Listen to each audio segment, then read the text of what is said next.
नमस्कार मित्रांनो, स्वागत आहे तुमचं कन्सेप्ट क्लासेसमध्ये. आज आपल्याला लॉ ऑफ मोशन याचं 5th लेक्चर स्टार्ट करायचं आहे. चला तर मग सुरू करूया. नेक्स्ट पॉईंट आहे बघा, Newton's law of motion.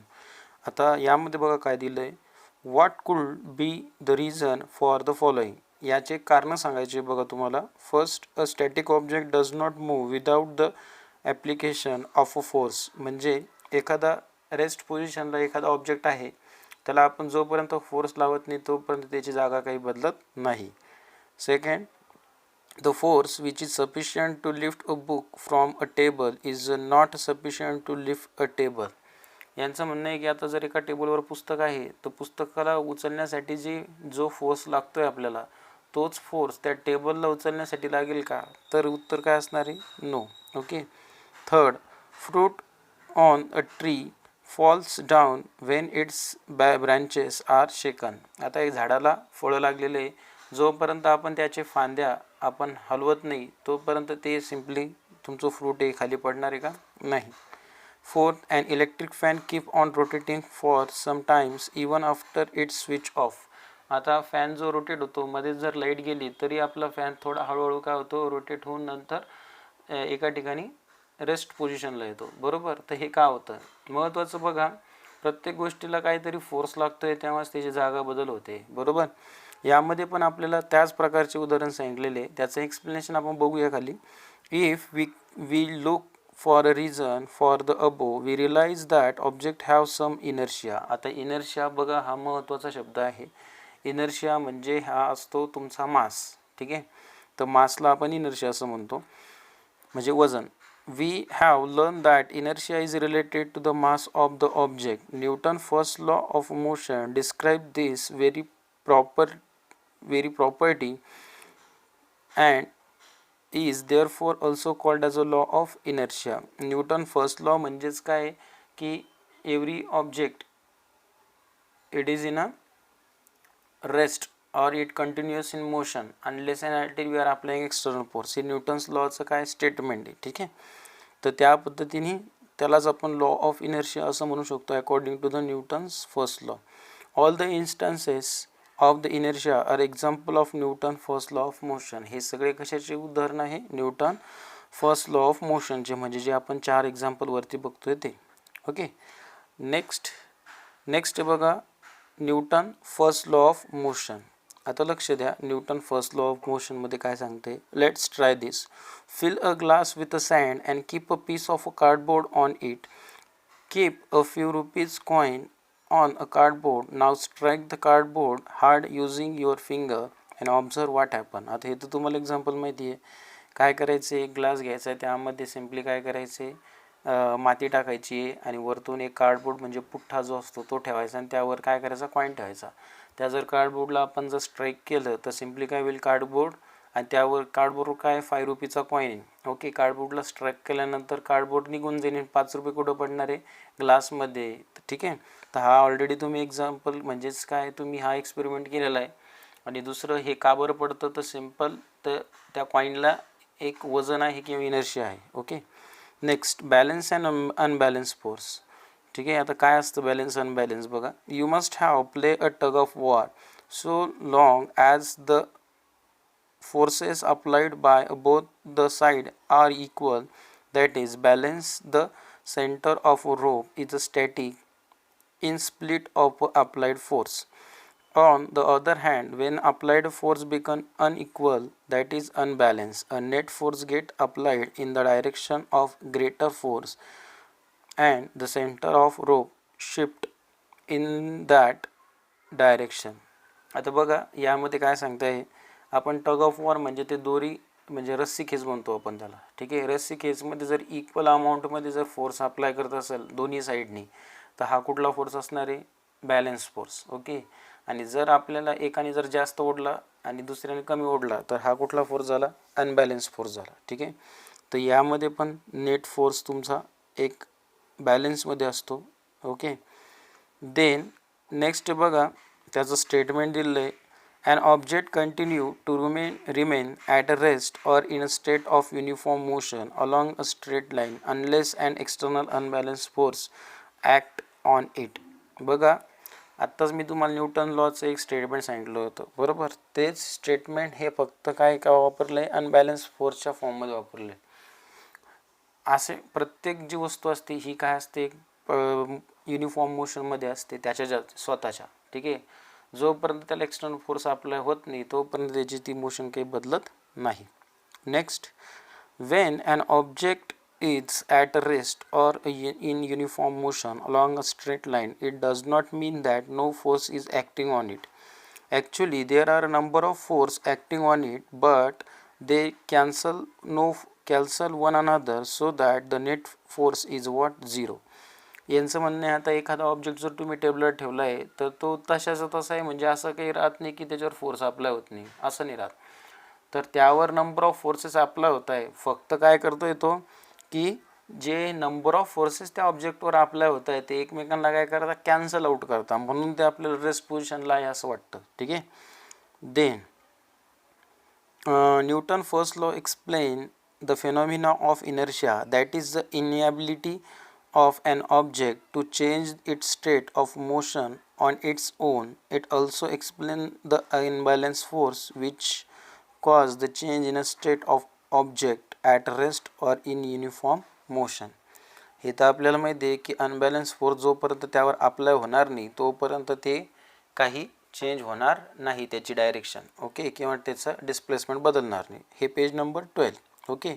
Next बघा page number 13, Newton second law of motion. जसं फर्स्ट लॉ बघितला त्या पद्धतीने सेकंड बघा. लेट्स ट्राय दिस. त्यामध्ये 2 कंडिशन दिलेली आहे, एक्झाम्पल ए आणि बी. एमध्ये बघूया first, ask your friend to drop 1 plastic and 1 rubber ball from the same height. आता असं सांगितलं आहे की मित्राला तुमच्या सांगायचं आहे की 2 बॉल हातात घ्यायचे, एक प्लास्टिकचा आणि एक रबरी म्हणजे आपण रबरचा म्हणतो आपण, आणि दोन्ही एकाच साईडवरून फेकायचे. तर कोण खाली पडणार पटकन, तर रबरी बॉल लवकर पडणार, बरोबर, कारण काय त्याचं वजन जास्त आहे. Second, you catch the ball, which ball was easier to catch and why. आता जे रबरी बॉल आहे आणि जो प्लास्टिक बॉल आहे त्या दोघांपैकी जर तुम्ही कॅच केला तर कुठला इझी जाईल, तर सरळ प्लास्टिकचा बॉल इझी जाईल, का, त्याचं वजन कमी म्हणून. बी मध्ये बघा, ask your friend to throw a ball towards you at a slow speed and try to catch it. म्हणजे तुमच्या मित्राला सांगायचं आहे की बॉल फेक आणि तुम्ही काय करायचं, तो कॅच करायचा. कॅच करत असताना त्यांनी स्लो फेकलं, तुम्ही कॅच करताना तुम्ही कॅच करणार, पण समोरच्यानी तो कुठल्या फोर्सने अप्लाय केलेला आहे, तो फोर्स कसा लावला आहे, कमी लावला आहे, ठीक आहे. आणि सेकंड कंडिशनला काय आहे की तुम्हाला तोच बॉल तुमच्या मित्राला हाय स्पीडनी तुमच्याकडं पाठवायचा आहे आणि तुम्ही तो कॅच करणार. तर यामध्ये बघा फोर्स कोणाला जास्त म्हणजे कॅच करताना कोणाला त्रास होणार आहे, जास्त स्पीडमध्ये असेल तर तुम्हाला हाताला सिम्पली काय होईल, इजा होईल, बरोबर, किंवा थोडंसं म्हणजे कॅच करताना प्रॉब्लेम निर्माण होईल, बरोबर. आणि फर्स्ट केसला जर स्लो स्पीडने असेल तर तुम्ही तो इझिली कॅच करू शकता, ओके. देन हे कशामुळे होतं बघा. फर्स्ट तर तुमचा फोर्स हा जेवढा तुम्ही बॉलवर अप्लाय करताय त्याचा इफेक्ट तुम्हाला काय होतं, कॅच पकडताना होतं आहे, बरोबर.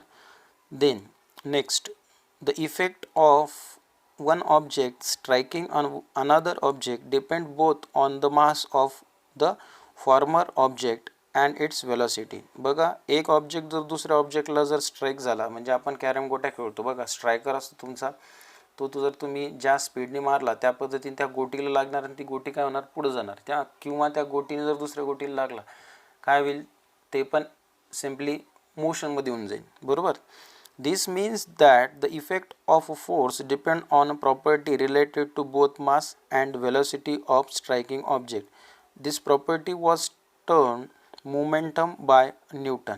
ह्याच गोष्टीला यांनी काय म्हटलं आहे, मोमेंटम. म्हणजे काय, एखादी गोष्ट रेस्ट पोझिशनला आहे आणि दुसरी एखादी वस्तू काय होते त्याला येऊन आदळते, म्हणजे तो काय करणार, त्याला पण मोशनमध्ये घेऊन जाणार, ठीक आहे. राईट साईडला एक हे बघा box, momentum has a magnitude as well as a direction. Its direction is same as that of velocity. बघा, momentum has a magnitude and as well as direction, म्हणजे कोणची क्वांटिटी झाली, व्हेक्टर क्वांटिटी झाली, बरोबर. व्हेक्टर क्वांटिटीमध्ये काय असतं, magnitude पण असतं आणि डायरेक्शन पण असतं. त्यानंतर यामध्ये बघा काय दिलं आहे, it's S I unit. S I युनिटचा लॉंग फॉर्म तुम्हाला सांगितलं बघा, इंटरनॅशनल स्टँडर्ड किंवा स्टँडर्ड ऑफ इंटरनॅशनल. तर मोमेंटम म्हटलं तर याचं हे काय युनिट बघा, के जी मीटर पर सेकंद. के जी म्हणजे तुमचं मास आणि मीटर पर सेकंद म्हटलं तर व्हेलॉसिटीचं युनिट, ठीक आहे. आणि सी जी एसचा लॉंग फॉर्म काय असतो सेंटीमीटर ग्राम सेकंद आणि त्याचंच रिप्रेझेंटेशन म्हणजे के जीला रिप्रेझेंट करता ग्रामने, नंतर मीटरला सेंटीमीटरने आणि सेकंदला सेकंदनेच. ठीक आहे. Next, if an unbalance force applied on object causes a change in the velocity of object, then it also causes the change in its momentum. The force necessary to cause a change in a momentum of an object depend upon the rate of change of momentum. बघा, force का गरजेचा असतो, कारण तुम्हाला एका particular गोष्टीचं momentum change करायचं आहे, राईट. तर ते चेंज करण्यासाठी तुम्हाला तुमचा मोमेंटम किंवा तुम्ही जो फोर्स अप्लाय करता त्यावर तो तुमचा मोमेंटम ठरणार आहे. ओके. नेक्स्ट, मोमेंटम दिलेलं आहे बघा. मोमेंटम कशाने रिप्रेझेंट केला जातो, कॅपिटल पी ने. Momentum is a product of mass and velocity of an object, म्हणजेच P is equals to M V. Okay, हे 11th पण तुम्हाला काम येईल even. Then momentum is a vector quantity. ही वेक्टर का बरं आहे, कारण त्याच्यामध्ये मॅग्निट्यूड पण लागते आणि डायरेक्शन पण लागते म्हणून. आणि डेफिनेशन दिली बघा मोमेंटमची. तर तुमचा जो मोमेंटमचा फॉर्म्युला आहे P is equals to M small M into V. Okay, तो लक्षात असू द्या. Next, rate of change of momentum is a proportional to applied force and the change of momentum occur in the direction of force. बघा, rate of change of momentum हा proportional कोणाला आहे, फोर्सला. म्हणजे momentum is direct proportional to force. याचा अर्थ काय आला, मोमेंटम आणि फोर्स हा तुमचा प्रोपोर्शनल आहे. जर तेवढा फोर्स तुम्ही अप्लाय करता तेव्हाच तुमचं तेवढं मोमेंटम होणार आहे, किंवा मोमेंटम जर जेवढं झालं तेवढंच तुमचं फोर्स असणार आहे. Okay. Then suppose an object of mass small m has initial velocity u. आता बघा, एक ऑब्जेक्टचा मास घेतला आहे एम आणि इनिशियल म्हणजे सुरुवातीची वेलोसिटी काय यू घेतली आहे. When a force capital F is applied on the direction of its velocity for a time small T, its velocity become V. म्हणजे सुरुवातीला तुमची वेलोसिटी यू होते आणि नंतर जर तुम्ही त्या ऑब्जेक्टला जर फोर्स अप्लाय केला तर त्या ऑब्जेक्टची वेलोसिटी काय झाली, व्ही झाली. ठीक आहे. मग बघा, इनिशियल मोमेंटम. आता इनिशियल मोमेंटम काय असणार तुमचं, एम इंटू व्ही हा तुमचा फॉर्म्युला आहे मोमेंटमचा. पण इनिशियल मोमेंटम काय असणार, स्मॉल एम इंटू यू असणार, कारण इनिशियल येते. ठीक आहे. आणि फायनल मोमेंटम काय असणार, एम इंटू व्ही.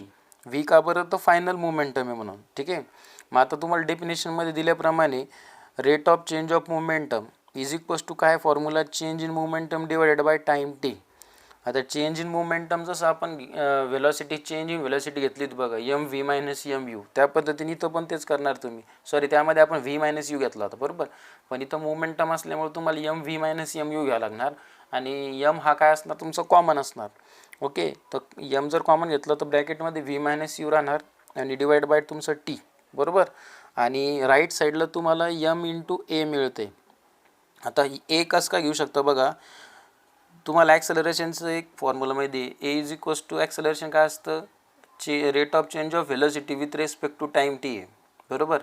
म्हणजेच काय की v minus u divided by t, त्यालाच आपण ॲक्सेलरेशन म्हणतो. तर तुम्हाला ब्रॅकेटमध्ये व्ही मायनस यू आहे आणि डिवाइडला टी टर्म आहे, तर हे रिप्लेस होणार कशाने, एने, म्हणून ते एम ए झालं. Okay. According to the Newton second law of motion, the rate of change of momentum is a proportional to the applied force. म्हणून यामध्ये काय होतं, हे सेकंड लॉमध्ये प्रूफ होतं की rate of change of momentum, जेवढं तुम्ही मोमेंटम चेंज करणार तो प्रोपोर्शनल असणार अप्लाइड फोर्ससोबत, म्हणजे एम ए. आता एम ए म्हणजेच काय असतं, तर न्यूटनचा फर्स्ट लॉ असतो, F is equals to M into A. ठीक आहे, हे लक्षात असू द्या. म्हणजेच momentum which is equals to what, force, म्हणजे M A is direct proportional to F. आणि F is equals to what, ते डायरेक्ट प्रोपोर्शनल साईन जर तुम्ही काढलं, इक्वल टू साईनने रिप्लेस केलं तर ते तुम्हाला कॉन्स्टंट घ्यावं लागतो के. ठीक आहे. आणि त्या केची व्हॅल्यू काय आहे, 1, तो त्याला प्रोपोर्शनॅलिटी कॉन्स्टंट असं म्हणतात, म्हणून F is equals to m a असं मिळतं. ठीक आहे. नेक्स्ट, हा झाला पेज नंबर 13. आता page number next 14.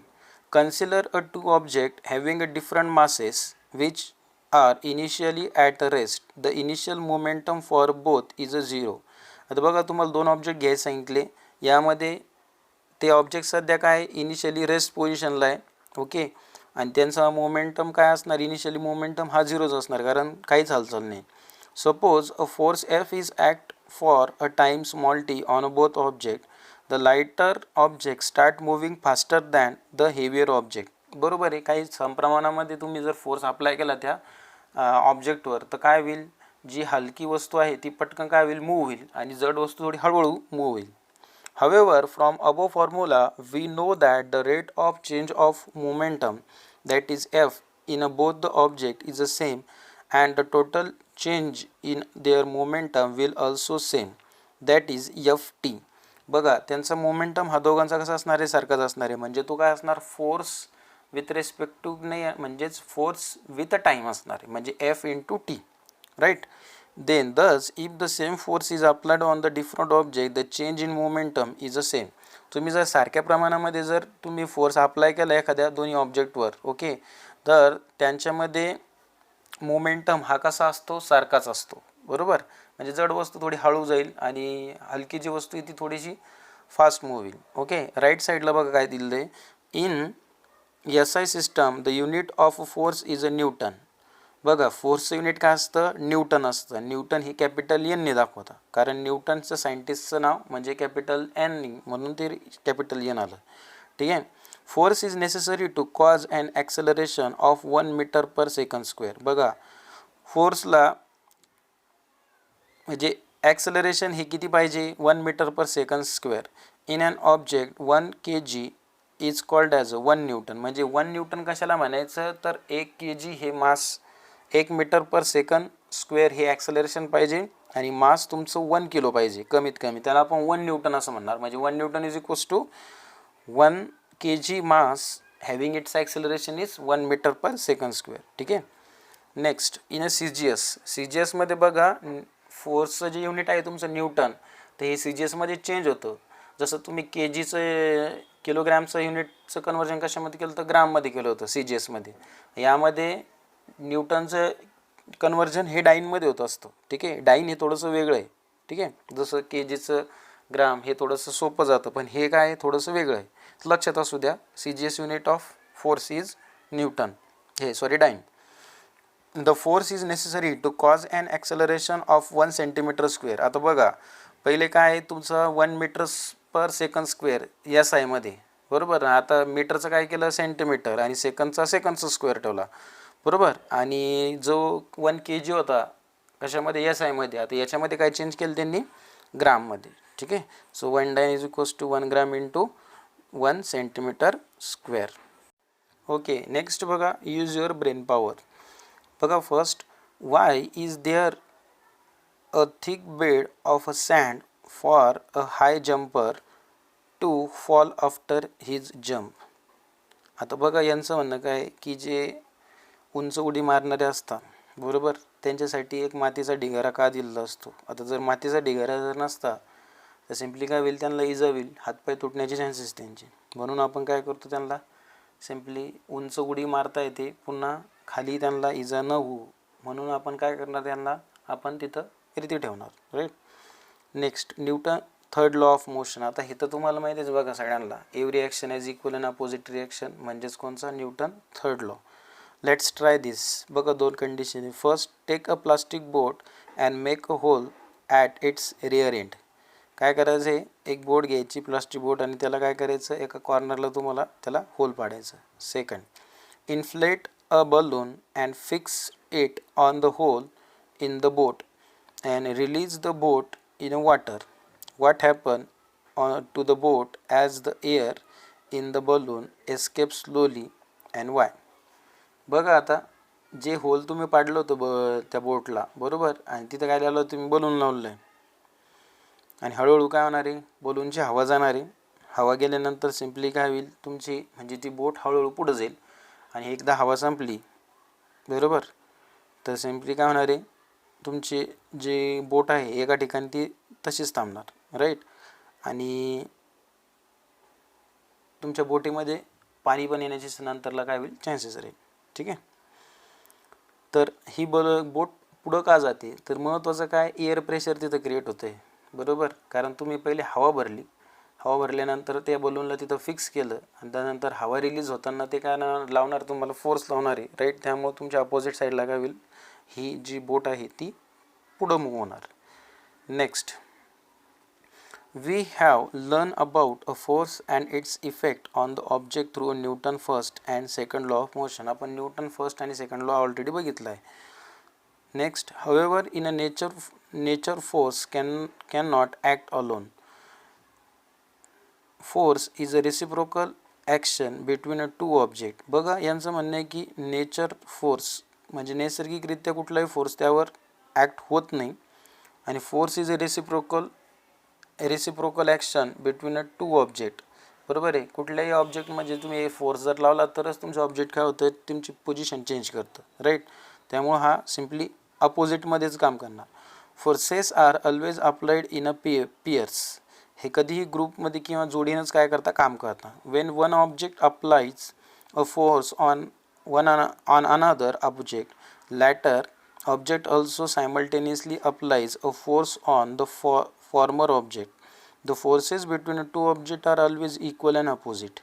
This idea is expressed in Newton's third law of motion. The force applied by a first object is called action force, while force applied by a second object on the first is called as a reaction force. म्हणजेच every action has equal and opposite reaction. म्हणजे फर्स्टला action होते, नंतर ला reaction होते. बरोबर आहे.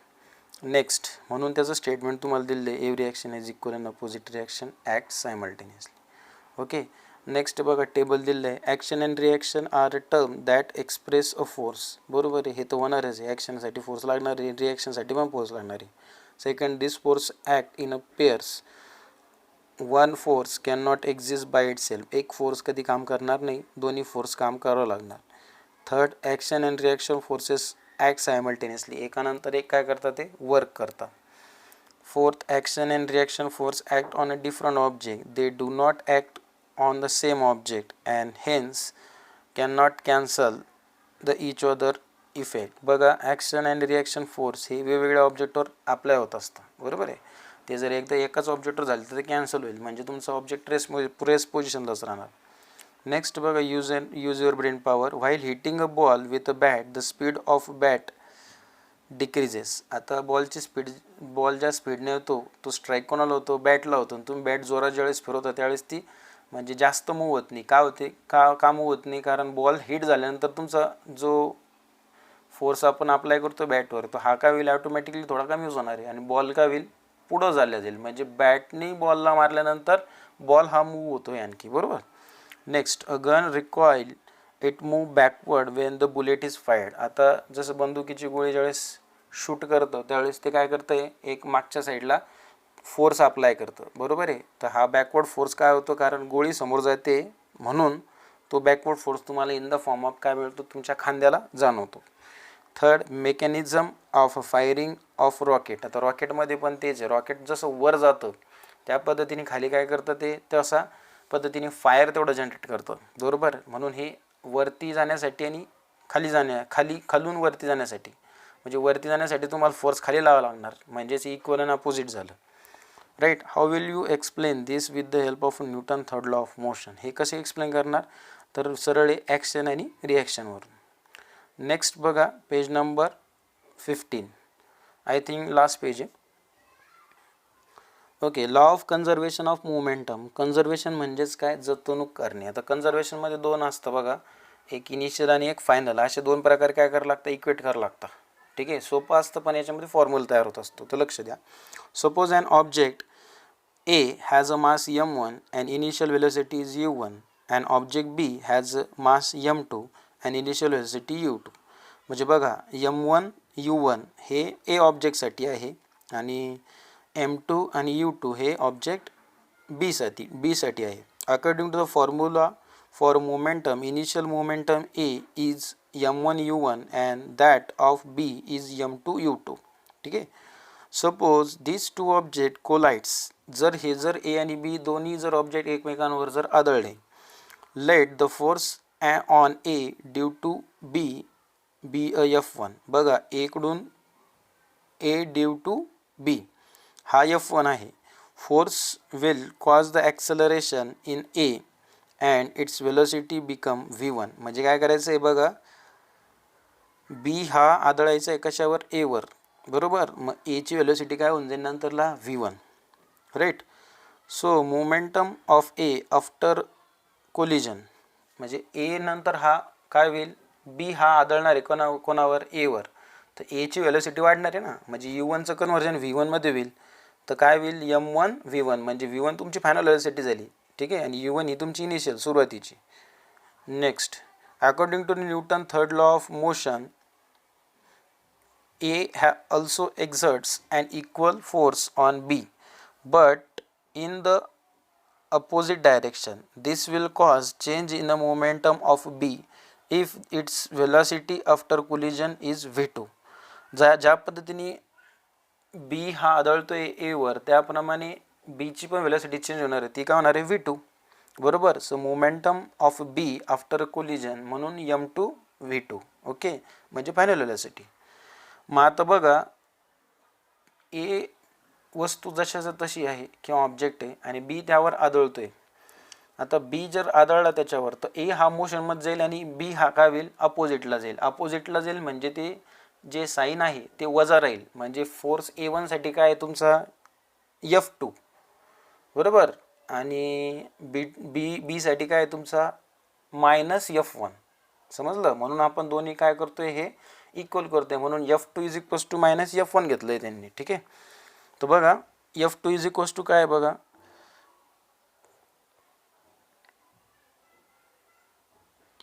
m2 a2 is equals to -m1 v1 -m1 a1. Okay. तर force तुमचा हा force is equals to m into a असतं according to Newton second law. त्यामुळे F is equals to m घेताय तुम्ही. बरोबर. नंतर आता m2 ॲज इट इज घेतलं, a2ला चेंज केलं बघा, v2 - u2 divided by t. आता हे बाय डिफॉल्ट आपण घेऊ शकतो, final minus initial divided by what, t. पण ते 2 साठी म्हणून v2 - u2. ओके. त्याचप्रमाणे a1ला पण चेंज करू शकता तुम्ही, -m1 into v1 - u1 divided by t. Okay. आणि त्यामध्ये तुम्हाला रिझन दिलं आहे बघा, 3 डॉट देऊन, v - u divided by t is nothing but acceleration. त्यानंतर बघा, तुमचा टी हा कॅन्सल होऊन जाणार. बरोबर. m2 as it is, v2 - u2 तो ॲज इट इज घेतला, बाकीच्या टर्म जशाच तशा. नंतर काय केलं, m2ने ब्रॅकेटला मल्टिप्लाय केलं आणि -mv m1नी ब्रॅकेटला मल्टिप्लाय केलं. तर या मायनसनी ज्यावेळेस मल्टिप्लाय करतोय -m1नी, तो हा -u1 जो आहे तो प्लस होऊन जाईल, m1 u1 होईल. बरोबर. नंतर काय करायचं, नेक्स्ट स्टेपला तुम्हाला इक्वेट करायचं आहे टर्म v1 v2च्या आणि u1 u2च्या. ठीक आहे. मग तुम्ही इक्वेट केल्यानंतर तुम्हाला जे इक्वेशन मिळतं ते काय आहे, that is that magnitude of a total final momentum is equals to magnitude of total initial momentum. आता फायनल मोमेंटम म्हटलं तर व्हीच्या तुम्ही बाजूला घेतलेलं आहे, म्हणून ते final momentum is equals to u म्हटलं तर इनिशियल मोमेंटम. ठीक आहे, हे इक्वल असतं. Next, thus if no external force is acting on two objects, then their total initial momentum is equal to their total final momentum. जर object एकमेकांना जर simply no external force is acting on two object, जर एखादा जर फोर्सच add झाला नसता, बरोबर, तर दोन्ही हे कसे असले असते, equal to total initial momentum is equals to that is total final momentum राहिले असते. बरोबर आहे, कारण फोर्सच नसता लागला. This statement is a true for any number of object. Any number of object म्हणजे कुठल्याही ऑब्जेक्टसाठी हे स्टेटमेंट काय खरं आहे. Next, when no external force act on two interacting object, their total momentum remains constant. Okay. एखादा external force जर अप्लायच केला नाही तर त्याचा टोटल मोमेंटम हा कॉन्स्टंट असतो. इट डज नॉट चेंज, हा काही बदलत नसतो. Next, this is a corollary to a Newton third law of motion. Corollary म्हणजेच काय, त्याचा व्यत्यास. ठीक आहे. The momentum is unchange after the collision. The momentum get redistributed between the collide object and the momentum of one of object decreases while that of the other object increases. बरोबर आहे. एखाद्यावर जर आदळली गोष्ट तर ती दुसऱ्या मोशनमध्ये येते, ही काय होते, थांबून जाते. Thus we can also state this corollary as follow. आता याचा व्यत्यास बघा कसा आपण डिफाइन करू शकतो. When two object collides, the total momentum before collision is equals to the total momentum after collision. म्हणजे आदळण्याच्या आधीचा मोमेंटम आणि नंतर आदळल्यानंतरचा momentum. Next, in order to understand this principle, let us consider the example of a bullet fired from a gun. याच्यासाठी आपल्याला एक gun fire करायची, गनमधून bullet fire करायची आहे. When a bullet of a mass m1 is fired from a gun of a mass m2, its velocity become v1 and its momentum become m1 v1. मास काय बुलेटचं m1 आणि fire झाल्यानंतर गनचं काय मास m2. त्यासाठी initial final velocity काय fire झाल्यानंतर v1 आणि नंतर momentum काय बनतो तुमचं m1 v1. ठीक आहे, m1 v1 m1 u1 हे समजते. आता before firing the bullet both the gun and the bullet are at the rest and hence the total initial momentum is a zero. आता जर आपण काही फायरच केलं नाही बरोबर तर ते इनिशियल मोमेंटम त्यांचं झिरोच असणार आहे. According to above law the total final momentum also has to be zero. Thus, the forward moving bullet causes the gun to move backward after firing. This backward motion of a gun is called as a recoil. The velocity of a recoil v2 is a such that बघा आता v2च्या फॉर्ममध्ये equation solve केलेलं आहे. m1 plus m1 v1 plus m2 v2 is equals to 0. So v2 is equals to minus m1 m2 m1 divided by m2 into v1. ह्यांनी काय केलं rearrange केलं in the form of v2 find केलं. Okay, त्याचप्रमाणे बघा खाली तुम्हाला काय दिलेलं आहे काही सॉल्व्ड एक्झाम्पल दिलेलं आहे. ओके, याला सॉल्व करण्याचा प्रयत्न करा. अशाप्रमाणे आपला law of motion first topic आहे सायन्सचा हा कंप्लीट होतो.